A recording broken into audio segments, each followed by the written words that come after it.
what is the mark of the beast? Or people might be asking me, what is the mark of the beast? I thought this was evil.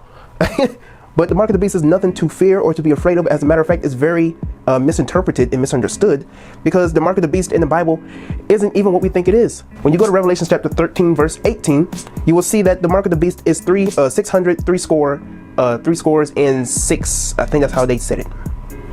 So when you look at how the Europeans interpreted 600, three scores and six, they put this together and got 666. And that's what they would generally say, that that's the mark of the beast, is 666. When you go to earlier translations of 666 or the mark of the beast, you get 616. So there's an ongoing debate on whether or not 666 or 616 is the actual number for the mark of the beast. Now, whether the mark of the beast in the aspects of how religious people see it, whether it's 666 or 616, it doesn't really matter, okay? But when dealing with the basis of 666, they always love to demonize 666. Well, why, Tyrone? Why would they do such a thing?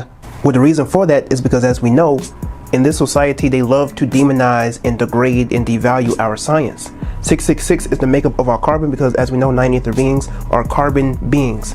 Anybody who is below that are carbon-based beings. Carbon is made up of 6 electrons, 6 protons, and 6 neutrons. When you get 666, you get 18. 1 plus 8 is 9, and that all transfers back to the representation of 9 ether beings. These elements make up your carbon, all right? So when you're dealing with the mark of the beast, you're dealing with the representation of those who are children of the light. 666 is a symbol for the sun. It's the symbol for light. It's a representation of the light. And for those who have the mark of the beast, for those who are labeled with 666, are those who have the mark of the beast. The mark of the beast is carbon that makes up your melanin. So the mark of the beast, when you see people walking around and they have the 9 ether characteristics, the coily hair, the nice, beautiful brown sugar skin, all the way from caramel to dark mocha, they have the mark of the beast. The mark of the beast is what makes up your melanin. So this is why they always love to demonize our culture. They love to demonize our spirituality and so on and so forth.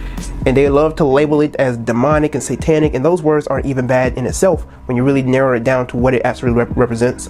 But dealing with like Baphomet and dealing with Heru, Set, these are symbols and representations of things that are within you, as above, so below, as within, so without. Jesus even said that let thy will be done on earth as it is in heaven. That's as above, so below. Get thee behind me, Satan. This is dealing with duality. And when you're dealing with being demonic, you're dealing with duality. And so you have to be the demonstrator. All right, being demonic means that you have to set the example. Be the demonstrator. When you have your shadow self, you do not cast away your shadow self, because you need your shadow self in order to get some real shit done.